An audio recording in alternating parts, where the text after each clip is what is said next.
Good evening. Good evening. My name is Quentin Graham, Davidson class of 2011. I'm the moderator for this evening and the chair of the Young Alumni Ne Ultra Development Council. First, I would be remiss if I did not acknowledge and denounce the racism and violence that the Asian American, Pacific Islander, and broader Asian communities have faced. The college has released a statement on the Davidson Alumni social media account, and I hope that everyone has seen it or takes a look. To the AAPI community, we stand with you and we're here to support you. I encourage everyone to continue to listen, learn, read, and stay actively engaged. Tonight's event is hosted by the Young Alumni Ne Ultra Development Council, which works to increase education and marketing efforts among young alumni donors about leadership giving and philanthropy to Davidson.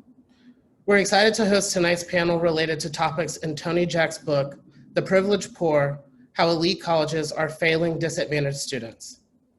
Thank you for joining us. First, we will hear from Dr. Hilton Kelly, Chair and Associate Professor of Educational Studies at Davidson College. Next, from Emily Duval, class of 2020, who is a Spanish teacher in the Charlotte-Mecklenburg school system. We will then hear from Chad Spencer, Senior Associate Dean of Admission and Financial Aid and the Director of Financial Aid at Davidson College. Towards the end of the event, we will leave time for our panelists to discuss pre-submitted questions from the audience. In the interest of time, we elected to have pre-submitted questions, so the chat feature will be disabled in case you were looking. A quick brief background on Tony Jack's book, The Privileged Poor. He discusses the different experiences of students he describes as the privileged poor and the doubly disadvantaged. He uses the term privileged poor for students who may have attended a preparatory or private high school and are familiar with navigating elite academic arenas. He uses doubly disadvantaged to describe students who are unfamiliar with navigating elite institutions and are doing so for the first time. We will now start with Dr. Kelly.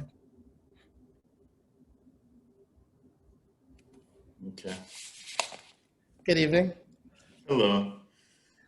Okay, so I have a series of questions here for you. My first question is two major concerns on the academic side for students are first, not knowing how to approach professors, and second, utilizing academic resources.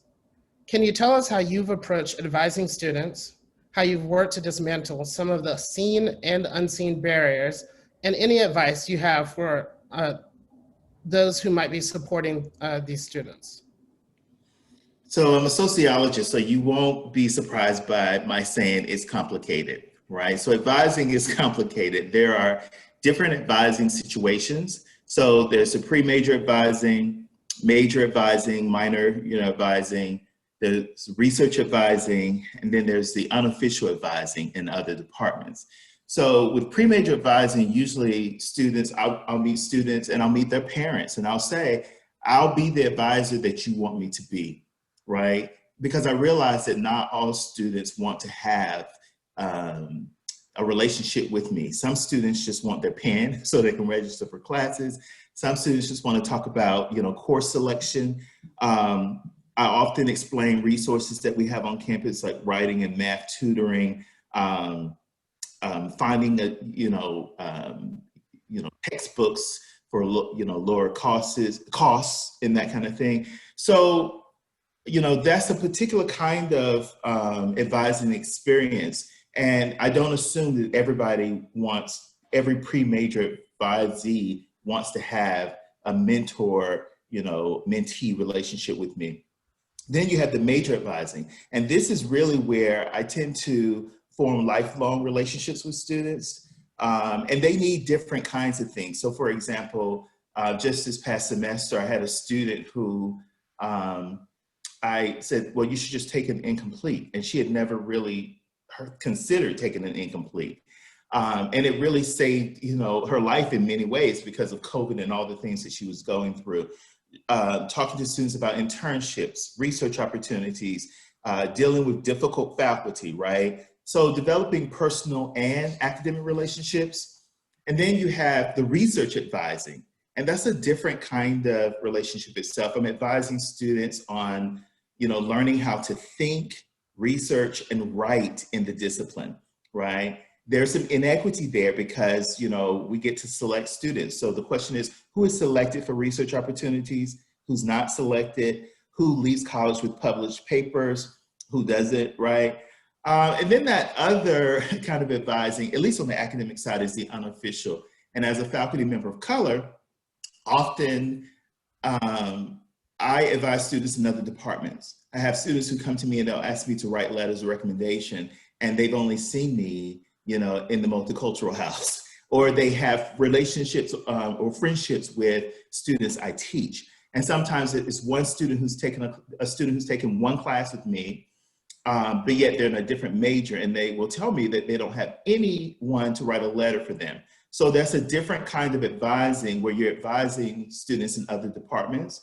Often these are the same students who are told, oh, you can't go to college in a particular discipline. And I'm there to, show them a way that they can achieve their goals.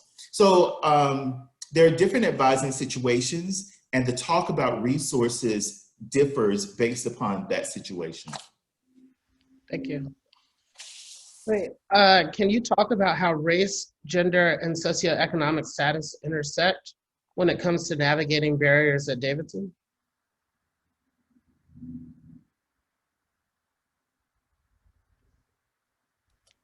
Sorry. Well, we have multiple identities. There is no one race, gender, class experience, right? Student experiences are shaped by the social identities that they find salient.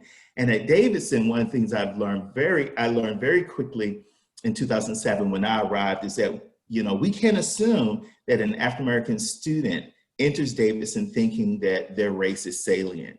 And often what I've found at Davidson is that students become Black at Davidson, right? There's a kind of, racial identity development that happens. Not all students, but definitely some students. Less probably with the double disadvantage that, Jack is talking about, but definitely the privileged poor. Often they have some kind of crisis, right? In which, the white folk they left in, their little town or village knew them, but the white folk at Davidson don't know them. And so they're not, exceptional or special anymore. And so they have to deal with this crisis, right? And it's a crisis of racial identity development. So race, just because you're African-American, just because you are Latinx, that doesn't mean that race is salient to you, right? We have multiple identities. Other students are focusing on gender, sexuality, right? And so we have multiple identities. It's not just race, gender, or class. It is students are becoming in many ways. And just like you have a kind of coming out process for students, maybe because of sexual orientation, you actually have that with, I've seen that with Black students who are coming into what it means to be Black at Davidson. So our last question here, close relationships are critical to student success. Could you please share how Davidson's numbers, in comparison to other schools you've worked at, allow for these connections among faculty and staff and students, and additional attention and awareness of student success and challenges? So I think, my response is that this notion of close relationships is generational, right? So I'm going to compare, Davidson students today with my experiences when I went to UNC Charlotte as an undergraduate. Faculty met you at the door and they answered your specific question. Often they didn't open the door completely. They just poked their heads out and they asked, what do you want? You asked a specific question and you left. Faculty were on campus. They were either Monday, Wednesday, Friday, or they were Tuesday, Thursday. So this notion of just showing up, wasn't something that happened and usually had to be scheduled. Faculty did not attend student events. If so, I don't remember a faculty member ever going to any of the events I went to. Faculty never asked about my well-being, right? Of course, these things may have changed at UNC Charlotte now, but I think it's generational. You all want something that I just did not want. I'll often give the example that, you know, when I was in school, right, I sound all old, right? But when I was in school, I never wanted to go to a KA party. You know, my generation, we wanted access, we wanted opportunities. And I can't even tell you what white people did on the weekends or on, you know, I don't know, because I went there for access opportunities. Your generation, it seems, and definitely this generation, let me say, they are looking for belonging. They actually want to go to a KA party, right? And so, you know, when you talk about close relationships, I'm not sure what you all want. I think Davidson is a paradise. I've taught at Amherst College, I've taught at Denison. It really is a paradise in many ways, in particular ways. One, you can have close faculty-student relationships, right? That didn't exist when I was in school. I didn't have them at UNC Charlotte, at least. Caring major advising, a research mentor kind of relationship, I didn't have that at all. Academic and personal wellness checks from faculty and staff, you needed to get some friends, right? So that at no time did I think that a faculty member was going to check on me about my well-being. Where I did find that was the Ronald McNair program. So I was a Ronald McNair scholar as a junior, and that's when I started to learn about graduate school and developing that mentoring. And that was a program. At Davidson, what I experienced in the Ronald McNair program, you call that college, but that was a very special environment for me, which explains how I ended up getting a PhD and teaching at Davidson. So I think it's generational. I didn't want what you all want now, or what students want now. And they definitely, there's a sense of belonging that they're looking for that I did not have and I did not want. Okay. Thank you, Dr. Kelly, for sharing your thoughts with us. Our next round of questions is for recent college graduate Emily Duval, class of 2020. Hello. Hi, Emily. Can you talk about your experience attending Davidson and the support you were offered at Davidson? Sure, I'd be happy to. So yeah, where to begin? When I first arrived at Davidson, I remember just being so overwhelmed in every way, positive, negative, just lots of emotions running high. I was the first person in my family to attend college, especially a small liberal arts college like Davidson. And I just felt a huge responsibility not to let anybody down. I felt like when I come home for Thanksgiving for the first time, I better have a good report for my family and sort of show to them that it was a good idea for me to move from New Hampshire to North Carolina to this school that literally none of them had ever heard of. And nobody watched basketball, so when I tried the Steph Curry card, that didn't work either. So there was that aspect of it. And I was also very aware that I was only able to attend Davidson in the first place because of the incredibly generous financial aid package that I had received. So I also felt like I owed it to Davidson to make it worth their while. I talked to other first-gen low-income students who would say things like, you know, they admitted me over somebody else, so I better be the best student that I can be. Like, I can't throw this away. So definitely a lot of pressure, and I feel like I arrived on campus feeling like I had something to prove to myself, my family, to Davidson. So for that reason, I just really tried to push myself to take advantage of every opportunity that presented itself. And at a place like Davidson, there's no short supply of opportunities for sure. The financial support was really huge, but I definitely don't think I would have made it through my first 2 years, especially if it weren't for the older students on campus who served as mentors for me. A couple groups come to mind. The first is the Bonner Scholars Program that I was a part of, a cohort of 20 students. You meet each other the week before classes start, and you meet every Monday throughout your 4 years. You really get to know people well that way. And so for me, being able to start my first week of classes already having some familiar faces was a big deal. And then even even more prominent source of support for me, at least at Davidson, was my QuestBridge family.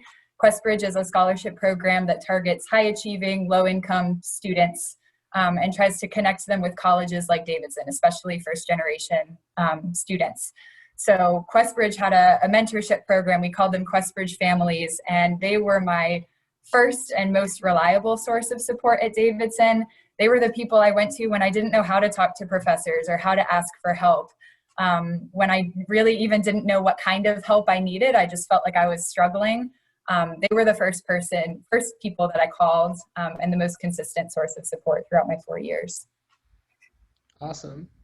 As a quick follow-up, are there resources or things you wish you had known from the start that could have made your transition to or time at Davidson more seamless? Yes, absolutely. The first thing is that I really didn't believe people when they told me that at Davidson there's money everywhere. They would say there's money everywhere, you just have to ask for it. And I really didn't believe that because growing up, money was tight, and you don't just ask for things, you have to just work harder and figure it out on your own. So to give you an example of what I mean by that, my second year at Davidson, I had broke my left foot and I needed a golf cart to get around campus. A golf cart costs $300 a month, in case you didn't know. And I didn't know that there was emergency financial assistance available to students. Nobody had brought it up. I just wasn't aware. But also the people who maybe could have helped me out with that didn't know that I was in need, because I was just missing the network of who I could ask for help for that kind of thing. So I spent my textbook allotment for that semester. I spent that $300 on a golf cart. And then when that month ran out, the only other $300 that I had to pay for month 2 was my plane ticket home for Christmas. And so at that point, I emailed the dean and I said, hey, I'm not really sure how this works, but would it be possible for me to get an extension to stay on campus over winter break? And he was like, what on earth are you talking about? We'll just pay for your golf cart. But nobody had ever told me that that sort of thing was available. And then the other big thing that I just really couldn't figure out at first was office hours. Dr. Kelly had mentioned earlier, some students just don't know how to approach it. And my very first time in office hours, I showed up to the professor's office.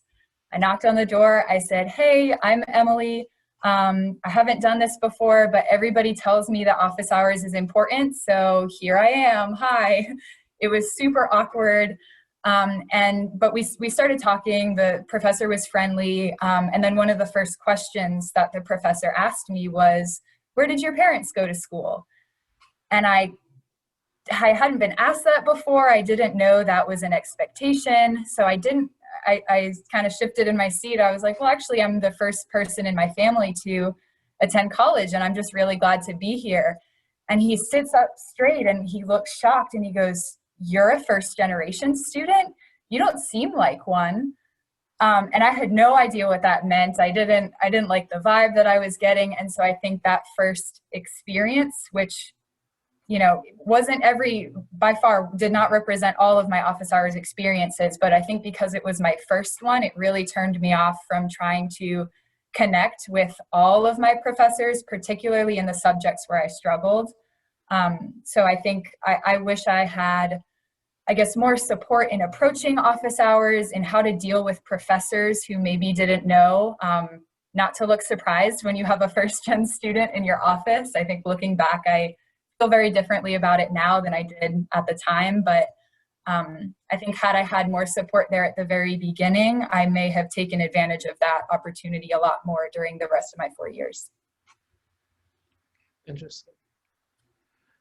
Okay, so would you mind telling us a bit about your advocacy around access-related initiatives and how these initiatives were beneficial to you? Yeah, so I love talking about this. I don't love talking about this next part, but my second semester at Davidson, I was actually food insecure for a while. I had switched to the 75 block meal plan to cut some costs. But that doesn't give you 3 meals a day. So I was cutting corners, trying to find, whatever I could to save some money, but also get enough meals.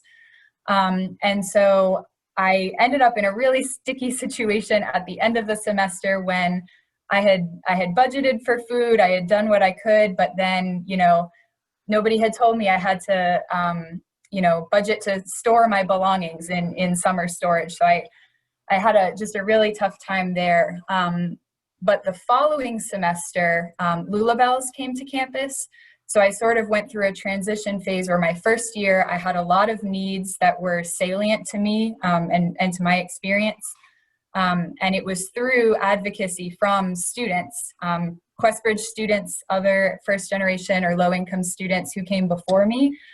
They had met with the Board of Trustees. They had done some different presentations and advocacy work. And so I feel like the advocacy that I ended up doing during my time on campus was just building off of the work that had come before me.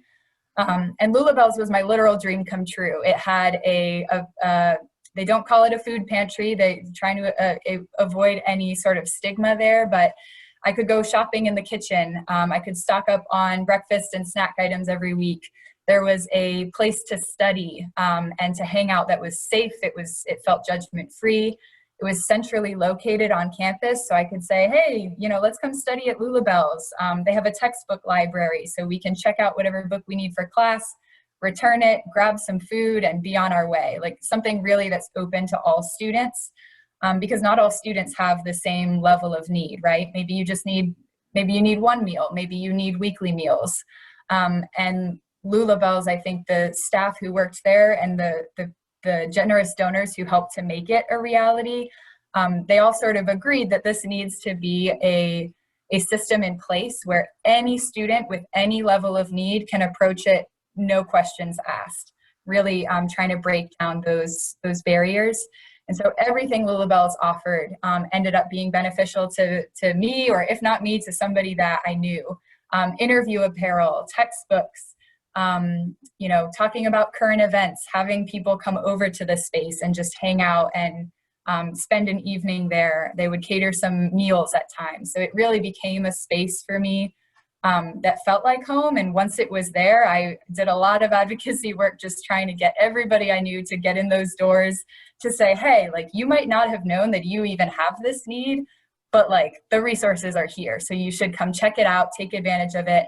And if you don't need it now, you might need it later. And there's nothing wrong with that. So that was really exciting for me.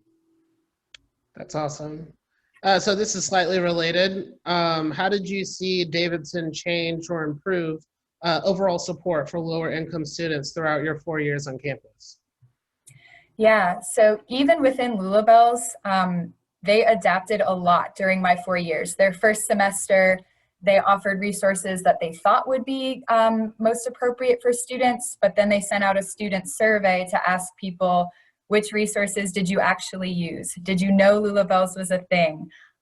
Which, you know, do you have a laptop? Do you need a computer to get through college? Like all sorts of questions to try to assess what students need. And every semester since, they would add something, drop something, change something based off of the feedback that students had given. So they started doing break boxes during spring break, fall break, times when students would be gone and Commons was closed. You could sign up and you could take a box of food and tell them, how many meals do you need this to get you through? That was one thing that was huge in addressing food insecurity, even when the rest of the college was closed. But also laptop kiosks. I love those. And I had my own laptop, but it was still just really amazing to be able to swipe your CAT card, check out a laptop, use it for however long you need to, and then return it. That was something new that came either maybe my junior year or sophomore year. That was just awesome. I saw mentorship programs expanding. I saw funding increase specifically for first generation and low income students for summer opportunities and internships, and just relationships with professors as well. I think a lot of, again, student groups advocating for what they need. And I found that in general, the faculty responded really positively. And I saw a lot of collaborative efforts on campus to just first bring awareness to these issues, but also just to offer that support for lower income students. Awesome. Well, thank you so much, Emily, for sharing your personal experiences with us. Thank you. For our final panelists, we will hear from Chad Spencer, who will talk about recruitment and financial aid considerations as it relates to access for all students. Thank you, Quentin, and happy to be here. And it's so powerful to hear Emily's stories about her time at Davidson. Yep, for sure. Okay, so for the first question, looking at higher education access from the initial steps, can you share how the Office of Admission and Financial Aid prioritizes talent recruitment from all backgrounds? How do we make Davidson affordable for all, regardless of family circumstances?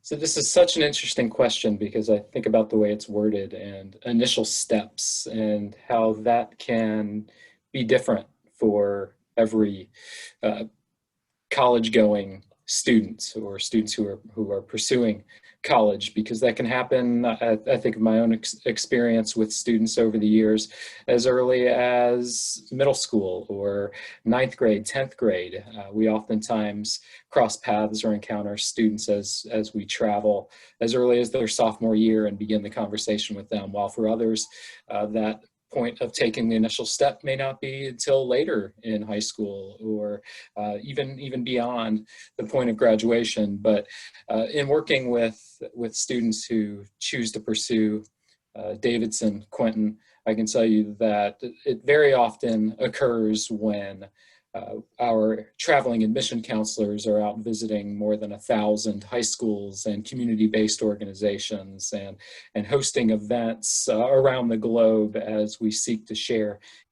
information about Davidson with students who are interested. And I can tell you that our goal is to attract diverse talent. And we do that by visiting the many places we do, and also working to gain access to students through partnerships we have with school districts, with community-based organizations like Questbridge and Posse, and Say Yes, and Yes Prep, and KIP, and the list goes on and on to literally more than 100 different organizations. We understand those partnerships to be key. And in partnering with those organizations, they are able to attract students and allow them to explore places like a Davidson College, which may, like Emily explained, be a place that people in her hometown or her very own family, in her case, perhaps have never even heard of before. So we understand that those partnerships are really important in helping us to gain access to the students who are prepared for a place like Davidson.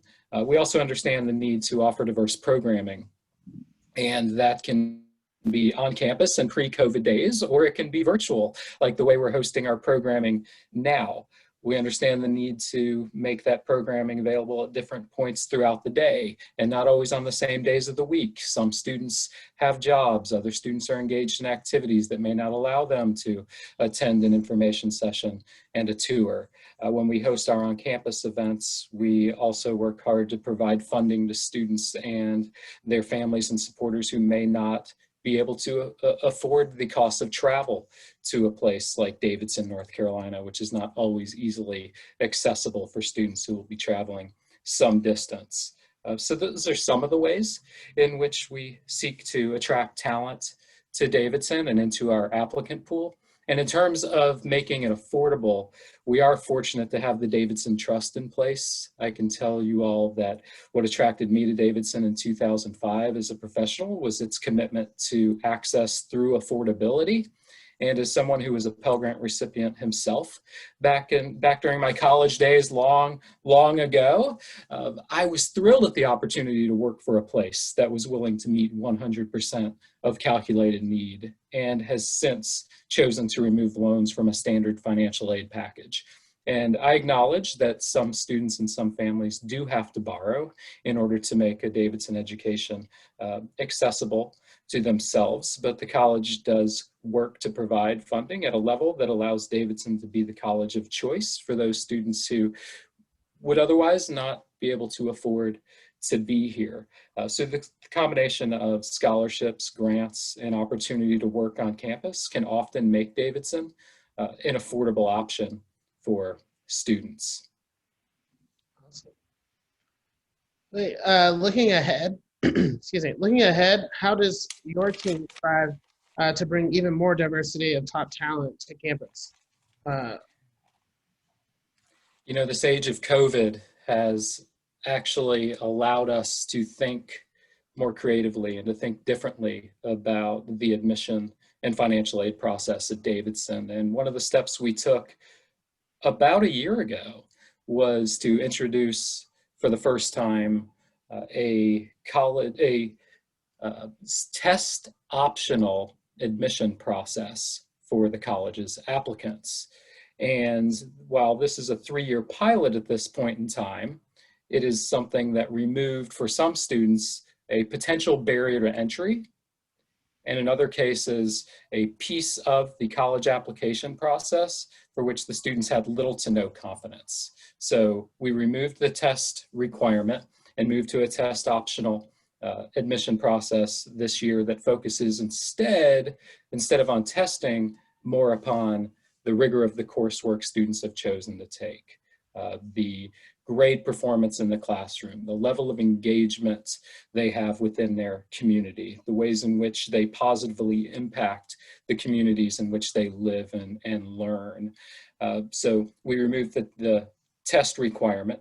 We also this year have added a second group of Posse students that currently is called Virtual Posse to the existing Posse group that has been joining us from Miami for the last 7 years now. And that new cohort will join us for the fall of 2021 as a part of the class of 2025. We've also increased our engagement with QuestBridge in recent years, and this year as a part of the class of 2025, we'll be bringing in more QuestBridge scholars than we have at any other point in the college's history.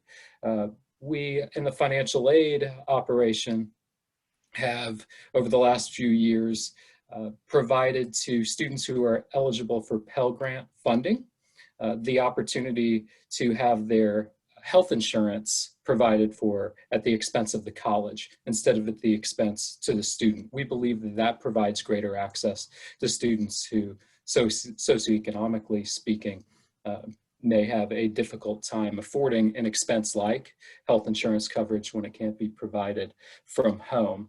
And we're also working to increase our presence in urban and rural areas through our membership through the Coalition for College, which is an access-focused coalition of colleges and universities nationally, of which Davidson was a charter member.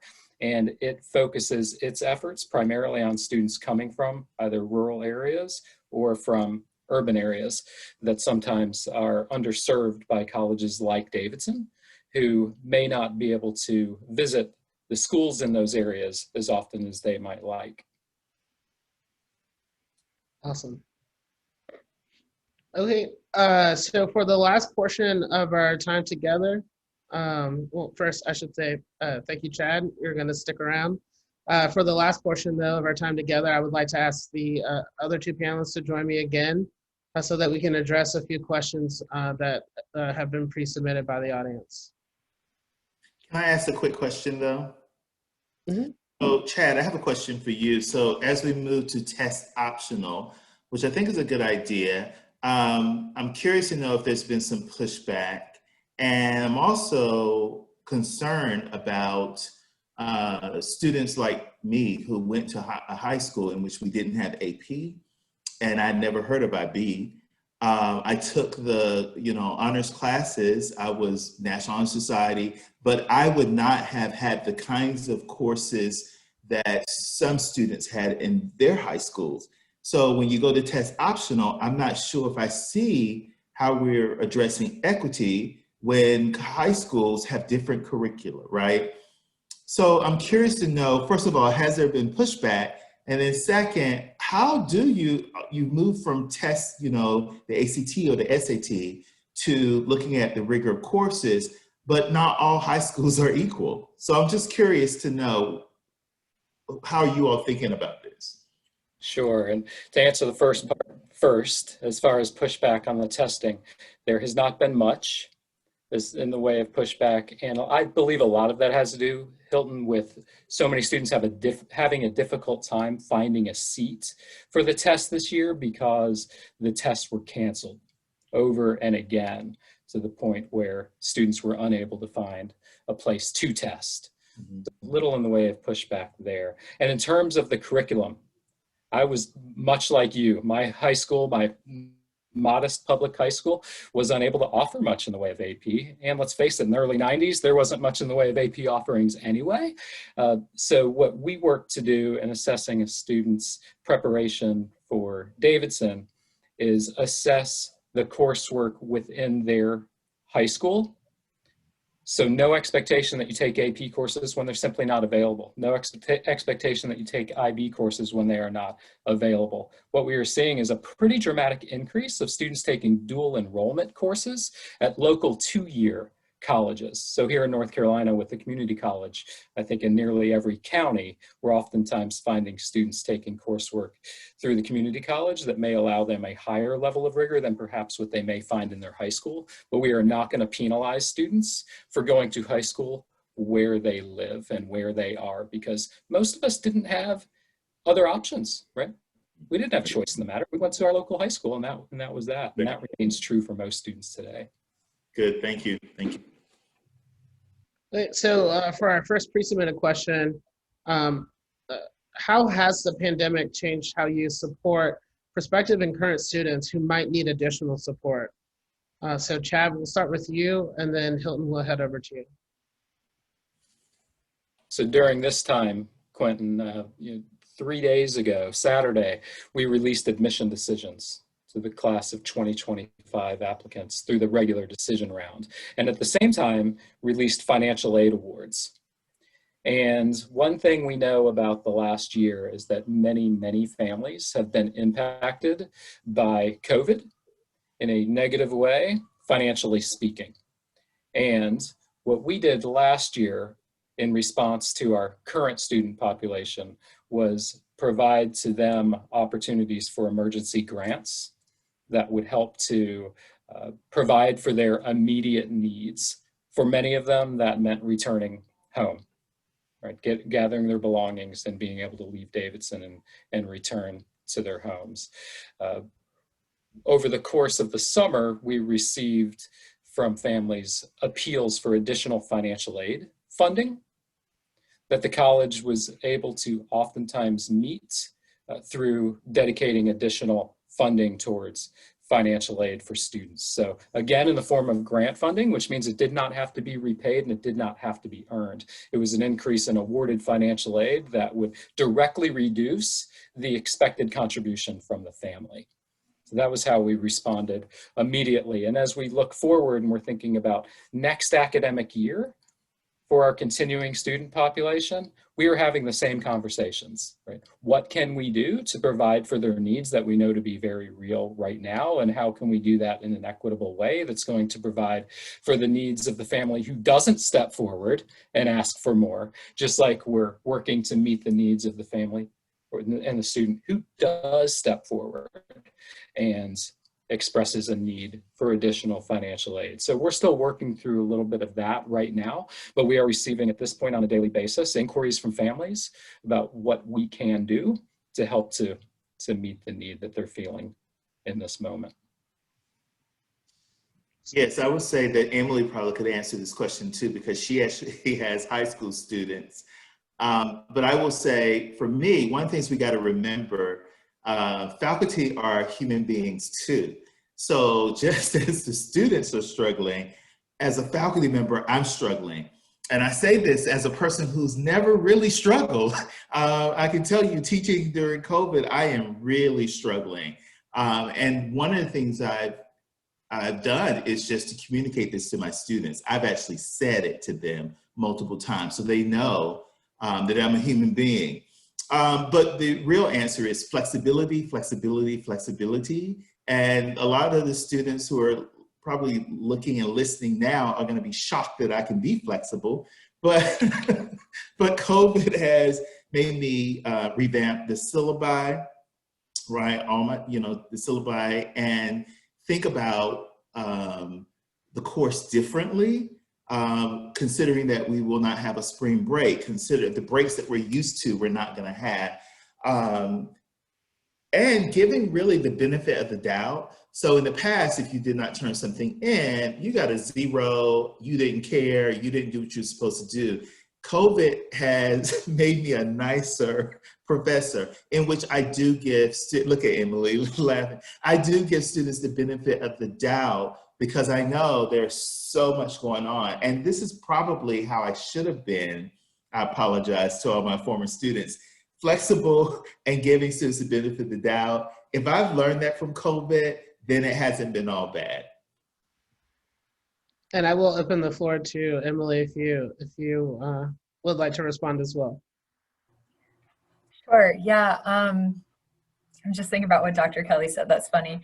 Yeah, I have high school students, and I would echo the exact same thing he said. If a student isn't turning in work, or in my case, isn't showing up to Zoom and hasn't for the past 3 months, there's something going on there. Like, I still have students who are missing, and we have students who haven't logged in all year. So it really is a dire situation. But I think part of it for me, I try not to let my high school students know that, I'm 22, I just graduated college. I think for my own, professional self-confidence, I leave that off the table, but I can relate to what they're going through, because I am the class of 2020. And when I say that, forever, people are going to look at me and be like, oh, I'm so sorry. So I think just keeping in mind for me what it was like to transition to Zoom last spring, having to pack up all my belongings and leave college 2 months early, like, I'm struggling too. And I have let my students know, Zoom is new for everybody. We're all figuring this out. There is always another way to get the assignment turned in, or to check in on your mental health and well-being. Not all my students live in environments that are healthy or nurturing for their education. And so sometimes it means just texting a student and checking in on them just to make sure that they're okay, and the classwork can wait until later. So I just echo the flexibility. My students are people before they are students, and I tell them that probably like a couple times a week when it comes up, because I think we're at the point where a lot of people are acting like things are back to normal, or this is our new normal, but like this is in no definition a normal time. And I think we need to continue to remind our students that, because otherwise, they're going to think that they are doing something wrong, and it's not their fault. Excellent. So the next pre-submitted question is, what are ways alumni can help current students, specifically in terms of career connections or prospective students wishing to apply to Davidson? So current students and prospective students. And I open that to all of you. Chad, you want to go? And maybe Emily, because you was... Gladly, Hilton. One of my notes that I jotted down earlier was, to make it clear to alumni that we would love for you to recommend a Wildcat. So we have that program that allows for community members to tell us who we should be recruiting to Davidson. And people in the areas where you live, and if they are young people who may be considering college over the next year or two, please do let us know, so that we may make contact with those students and encourage them to explore Davidson. And perhaps they'll one day apply and then become a Wildcat. So that is one way. Also, when we do get back to the, call it normal times, where we can again travel and we can visit these places around the globe, we love alumni support. Every time I visit Washington, D.C. and Baltimore and Wilmington, Delaware, I'm in contact with alumni in the area, not just so we can go out to dinner and share a drink, that's fun, but also to perhaps come with me to a college fair, or to sit down with students who are considering Davidson. Quentin, you shared that you'll be heading up that way soon to Washington, D.C. You can bet that I'm going to solicit you to attend a prospective student reception in the Washington, D.C. area, where the most powerful part of the program is when alumni step forward and tell their stories, and they share their Davidson experience with prospective students, because that allows them to then imagine themselves on campus. Because I think, wow, I'm a lot like that person, right? I imagine I might have a really great experience there myself. So we are looking for ways to engage alumni, and I encourage the folks in attendance tonight to make contact with me or with someone else if you have an interest in helping us to recruit future Davidson Wildcats. Chad, if you're ever in Charlotte, let me know. I know it's a little close, but I'd be happy to. I think with I'm thinking my students, I'm thinking, you know, I'm a 2020 grad, so I still have a lot of friends who are at Davidson right now. I think those links, those connections that we have, they continue. My QuestBridge mentors are older alum than I am, but I also have QuestBridge mentees who are still at Davidson. So I think a lot of it is, if you hear an opportunity, pass it down the chain and maybe somebody will hear about it. And then for prospective students as well, Chad, I think you just about covered it. Well, I would say, you know, an advancement might not like this, but I think having young alums who may not give, again, I don't know what kind of money, you know, these people have at this point, but you can maybe give small amounts, but you can earmark that money. So she just told you about Lulu Bell. Like, I'm thinking about, you know, donating to Lulu Bell only because of the way Emily just talked about it. So how can you, as young alums who are starting out in new careers, you know, take a, you know, small amount of money and give it to departments, right? So as the chair of a department, I have students who need textbooks, supplies, research help. A lot of our thesis students don't have the money to do research, and they're waiting to apply for funds. And so the ways in which you could like earmark money toward a particular department to help students, because we're on the ground with students. A lot of times you give money and it's for a larger, you know, capital campaign or whatever, but earmark monies for the departments, especially the departments that you graduated from, that we can then help students, I think is probably a good idea, and definitely good money to Lulu Bell. Awesome. So our last question here, so we'll go to each of you. Where do you all hope to see Davidson or higher education in general in the next 5 to 10 years in terms of supporting all students? Chad, we can start with you, and then Emily, and then Hilton. You know, I tend to think quite a bit about what Emily touched upon as she was responding to the earlier questions about her experience here. You know, she ran into the issue of trying to pay $300 a month for a golf cart. Yeah, I'd like to hear that kind of story. That breaks my heart. I hate to think that students on Davidson's campus find themselves in a position where they're having to decide whether they eat or they pay for their golf cart, whether they fly home or they pay for their golf cart. I'm just using the golf cart as the example right now because it's there. But there are other expenses that students encounter that fall outside of kind of the usual expenses, the direct expenses of being a college student.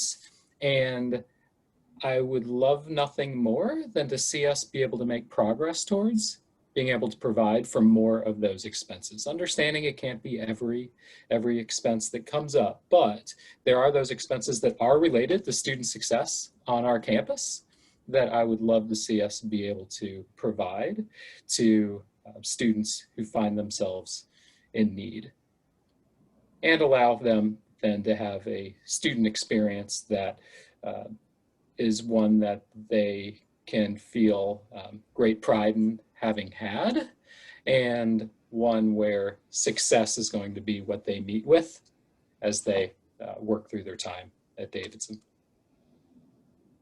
Awesome. Emily? I echo everything Chet just said. Yeah, absolutely. Another thing that I've been thinking about, something that Dr. Jack mentioned in his talk and he mentioned in his book as well, is just how important it is for colleges to not just support students, but families. My family felt really uncomfortable attending Davidson events, like even orientation. Orientation was the first time that my family had ever seen Davidson. because I had visited on my own through a Davidson visitation program. So orientation for me was not just welcome to Davidson, it was, hey mom, hey dad, this is the place where I'm going to be spending the next 4 years, whether you like it or not. And so I think it's really important for, like, I think of all the sort of the lingo that I had to learn. You have to talk like a Davidson student. You use the jargon, you know how to, like, you learn the ins and outs of how to present yourself and how to navigate these different spaces. I would love to see Davidson in the next 5 to 10 years. I would love to see families from all different backgrounds able to connect, to attend events, to sort of be involved in the whole process, so that for low income or first generation students, you don't feel as torn between your Davidson life and your life back at home. It should be, I would love to see it more seamless and have more support for everybody involved in the process. Yes, and to close, I will say, talk to students, listen to students. Talk to students, listen to students. Be careful about asking faculty this question. I'm reminded of one of my favorite students, and they're all my favorite students, but definitely Daryl Scott told me once, he said, but you go home at the end of the day. And I had not thought about that. And I think I was in the middle of talking about what Davidson should do. And he was right. I go home at the end of the day. I don't live on that campus, right? Like our students do. And so, you know, I think that's important. And I also know that I'm from a different generation. And I did not even think about some of the things that Emily talked about. Is a different kind of college life than I experienced and could imagine. You know, I just could not have imagined some of the things that you all are asking for. So, you know, talking to students, listening to students, right? And they will tell us, you know, the direction we should go, I think. Awesome. Okay, so thank you again to Professor Hilton Kelly, to Emily Duval, and to Chad Spencer for being with us tonight. For more information about the Young Alumni Neotra Development Council, please email thefund@davidson.edu. Thank you to all of our attendees for joining this very important conversation, and I hope you all have a great night. Thank you. Thank Thank you. you for moderating.